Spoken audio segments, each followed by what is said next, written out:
You will need to detach yourself from this way of thinking. If you do what everyone else does, you'll end up where everyone else ends up. My first initiative was selling a watch I owned. I started by selling to my friends from the neighborhood, friends from school. Soon after, I began selling to neighbors and friends of friends. The business started to grow. Over time, when I began selling on a slightly larger scale, I realized that what I was earning from selling those watches was already more than what my mom and dad made in a month. When I earned that money, I enjoyed the feeling. But I also asked myself, why do people take a 2-hour bus ride to earn minimum wage? Why do they do that, instead of selling something, like watches?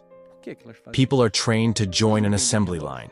The question is, to succeed, stand out, and fulfill your mission with excellence, and eventually become wealthy. What needs to be done? I don't believe in a magic formula for success, but I do believe that following the assembly line leads to mediocrity. If you do what everyone else does, at best, you'll be average. And being average is already an achievement for many, but average is just that, mediocrity. Why do so many people follow this model? Because it's hard to break free from it. It's scary. It's challenging. To stand out and not be just another face in the crowd, you need to detach yourself from this way of thinking, and that's where the problems begin. The first challenge is not conforming to the herd. There's a difference between being content and being grateful. Gratitude is healthy and helps with our mental well-being. Those who started life with little learn to be thankful for the basics, like rice, beans, and eggs.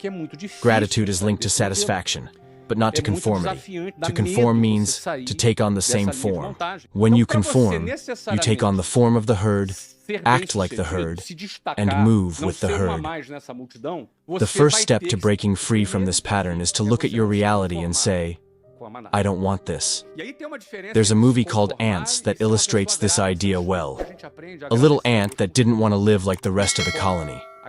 That was my first challenge, not accepting the form of the herd. I remember a woman named Ilka, who used to take the same bus as I did. She was the mayor of the bus, organizing everything. At Christmas, she would organize Secret Santa and try to make that hostile environment more pleasant. I admired her efforts, but I knew she had settled. For 40 years, she had been taking the same bus. There were moments, especially in winter, when I would catch the bus at 5 a.m. Outside, it was dark, and inside, there were 8 people per square meter. I would look at my reflection in the window and think, I don't want this for myself. I'm going to get out of here. That decision not to settle was the first step. Many times, we get used to situations and tolerate things we shouldn't. I believe everyone has potential. The human brain is extraordinary, but it is conditioned.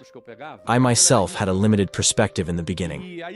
However, when I started questioning things, my brain began to think of solutions. I didn't have all the answers right away, but I knew I didn't want to spend 30 years doing what I saw people around me doing. Questioning was the first step. It's challenging, and many might say, it's easy for you to say that now that you're rich. But I lived that reality. When you decide to leave the herd, you face judgment. The herd tries to hold you back.